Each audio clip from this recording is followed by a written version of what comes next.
Welcome to Tanu Science. In this video, we'll learn the answers from short answer questions. Question number 1, 2, 3 and 4 of chapter 14, Transportation in Plants and Circulation in Animals of class 10 in Science. First question. What causes the opening and closing of guard cells of stomata during transpiration? So transpiration அப்படின்னா நம்ம lower class வந்து படிச்சுன்னு வரோம். Transpiration is nothing but loss of water through the stomata of the leaves. இந்த லீவ்ஸ்லேருந்து இதில் stomata இருக்கும். ஸ்டொமேட்டோனா என்னன்னா இலைத்துளை இருக்கும். அந்த ஸ்டொமேட்டோலேருந்து வாட்டர் வந்து எவாப்ரேட் ஆகிட்டு போகும். அப்போ அந்த loss of water through the stomata of the leaves, அந்த இலையிலிருந்து அந்த ஸ்டொமேட்டோவிலேருந்து நீர் வந்து ஆவியாக வெளியே போகிறது தான் என்னென்னு சொல்லுவோம், டிரான்ஸ்பிரேஷன் சொல்லுவோம். இந்த டிரான்ஸ்பிரேஷன் நடக்கிறதுக்கு முக்கியமான காரணம் எதுன்னு சொன்னால் இந்த காட் செல்ஸ்.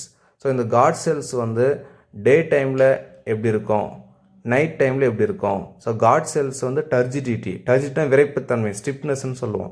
அந்த விரைப்புத்தன்மை டர்ஜிடிட்டி வந்து அதிகமாக இருந்தால் ஸ்டொமேட்டோ வந்து ஓப்பனில் இருக்கும். ஸோ ஸ்டொமேட்டோ ஓப்பனில் இருந்தால் வாட்டர் வந்து எவாப்ரேட் ஆகிட்டு போகும். அது வந்து டே டைமில். அதே நைட் டைமில் இருந்தால் இந்த காட் செல்ஸோட டர்ஜிடிட்டி வந்து ரெடியூஸ் ஆகும். ஏன் ரெடியூஸ் ஆகும் அப்படின்னு சொன்னால் வாட்டர் வந்து என்ன ஆகுன்னு சொன்னால் வெளியே போயிடும். ஸோ வாட்டர் வந்து வெளியே போகிறதுனால அந்த டர்ஜிடிட்டி, அந்த விரைப்புத்தன்மை குறையிறதுனால ஸ்டொமேட்டோ வந்து க்ளோஸ் ஆகிடும். ஸோ ஸ்டொமேட்டோ க்ளோஸ் ஆகிறதுனால அந்த டிரான்ஸ்பிரேஷன் வந்து அவ்வளோவா நடக்காது நைட் டைமில். அப்போது டே டைமில் ஸ்டொமேட்டோ ஓப்பனில் இருக்கிறது யார் காரணம்னு சொன்னால் turgidity of the guard cells. Turgidity அதிகமாக இருக்கும் டே டைமில். அதே நைட் டைமில் டர்ஜிடிட்டி வந்து ரொம்ப கம்மியாக இருக்கிறதுனால காட் செல்ஸ்லேருந்து வாட்டர் வெளியே போயிட்டுருக்கும். ஸோ அப்போது வந்து அந்த டர்ஜிடிட்டி லாஸ் ஆகிட்டு ஸ்டொமேட்டோ வந்து க்ளோஸ் ஆகிடும் நைட் டைமில். அதனால் டிரான்ஸ்பிரேஷன் வந்து அந்தளவுக்கு நடக்காது, ரொம்ப லெஸ்ஸாகவும் இருக்கும், நெக்லிஜிபிளாகவும் இருக்கும். Now we'll see in detail. These are the structures of stoma open and stoma closed. இது வந்து டே டைமில், இது வந்து நைட் டைமில். டே டைமில் ஸ்வாலனாக இருக்கும், அதாவது அந்த டர்ஜிடிட்டி வந்து அதிகமாக இருக்கும். ஏன் அப்படின்னு சொன்னால் வாட்டர் வந்து என்ன சொல்கிறோம்னா என்ட்ராயிருக்கும். So water enters into the இந்த காட் செல்ஸ், இது சுற்றி இருக்கிறதா காட் செல்ஸ் சொல்லுவோம். Water enters into the guard cells, the become turgid and the stoma open. But at night time, guard cells lose water, it becomes flaccid. So flaccid in the sense shrunken, சுருங்கிடும். So the stoma is closed. Stoma வந்து close ஆகிடும். So stroma close ஆகிடுச்சுன்னா transpiration வந்து நடக்காது. இங்கே வந்து transpiration வந்து நடக்கும். Stroma வந்து ஓப்பனில் இருக்கு சொல்லும். இது வந்து ஸ்டோமா வந்து க்ளோஸில் இருக்குது. Now we will see how to write. The opening and closing of the stomata is due to the change in turgidity of the guard cells. When water enters into the guard cells, they become turgid and the stomata are open in the daytime. When the guard cells lose water, it becomes flaccid. So opposite to turgid is flaccid. And the stoma closes at night.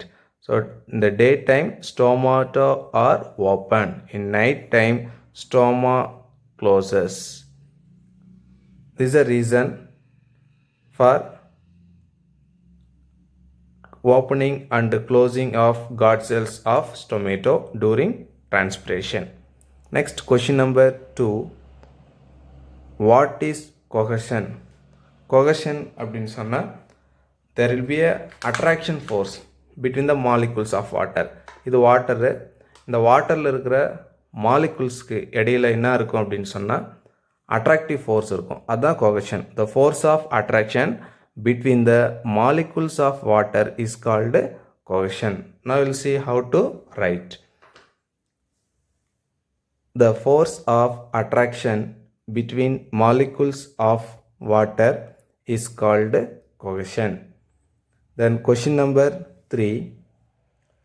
Trace the pathway followed by water molecules from the time it enters a plant root to the time it escapes into the atmosphere from a leaf. அதாவது water வந்து plant ரூட்டில் entry ஆகிட்டு லீஃப்லேருந்து அட்மாஸ்பியருக்கு போகிற வரைக்கும் நம்ம இந்த பாத்தை வந்து trace out பண்ணி சொல்லணும். இந்த ரூட்டில் வந்து ரூட் ஏர் இருக்குது. ஸோ இந்த சின்னதாக இருக்குது, மெலிசாக இருக்கிறத, இந்த தின் ஒயர் மாதிரி இருக்கிறது தான் ரூட் ஏர். இந்த ரூட் ஏரில் வந்து ரூட் ஏர் செல்ஸ் இருக்குது. அப்போ root hair, that is root hair cell. இந்த ரூட் ஏர் செல் வந்து வாட்டர் வந்து அப்சர்வ் பண்ணுது.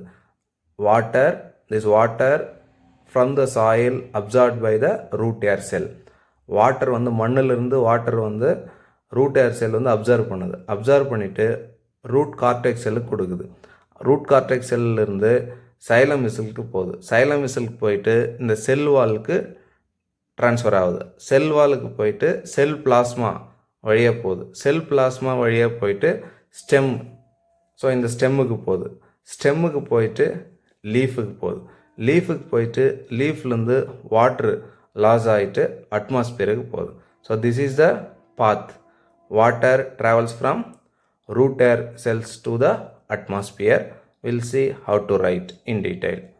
Water,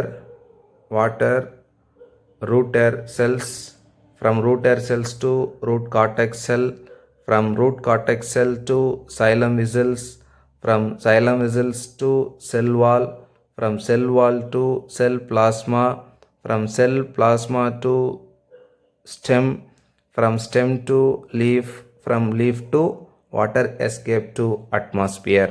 This is the trace path. Water from root air cells to atmosphere. Question number 4.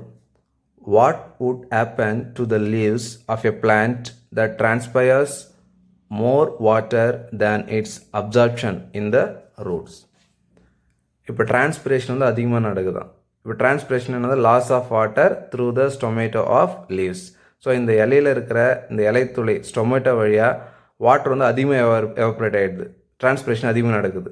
எதை விடன்னு சொன்னால் இந்த ரூட்டில் அப்சர்வ் ஆகிற வாட்டரை விட. எப்பவுமே ரூட்டில் அப்சர்வ் ஆகிற வாட்டர் வந்து அதிகமாக இருக்கணும், இந்த டிரான்ஸ்பிரேஷன் வந்து கம்மியாக இருக்கணும். ஆனால் பட் இங்கே ஆப்போசிட்டாக சொல்கிறாங்க, டிரான்ஸ்பிரேஷன் வந்து அதிகமாக இருக்குது, ரூட் அப்சர்வ் பண்ணுற வாட்டர் வந்து லெஸ்ஸாக இருந்தால் என்ன ஆகும்னு சொன்னால் leaves of plant lose their turgidity. இந்த பிளான்ட்டுக்கு வந்து என்னன்னு சொன்னால் இதில் இருக்கிற லீவ்ஸ் எல்லாம் ஃபஸ்ட்டு வந்து அந்த விரைப்புத்தன்மை இழந்து போயிடுமா, டர்ஜிடிட்டி. ஸோ டர்ஜிட்டினா அப்படியே ஒரு வாடி வதங்கி போயிடும். டர்ஜிடிட்டி இழந்துடுச்சுன்னா என்ன ஆகும்னு சொன்னால் இந்த plant will droop down. So droop down சொன்னால் அப்படியே ஒரு மாதிரி வதங்கி வளைஞ்சிடும். அண்ட் வில்ட், ஸோ இது வந்து இறக்கவும் நேரிடும் due to more transpiration. So the leaves of plant lose their turgidity.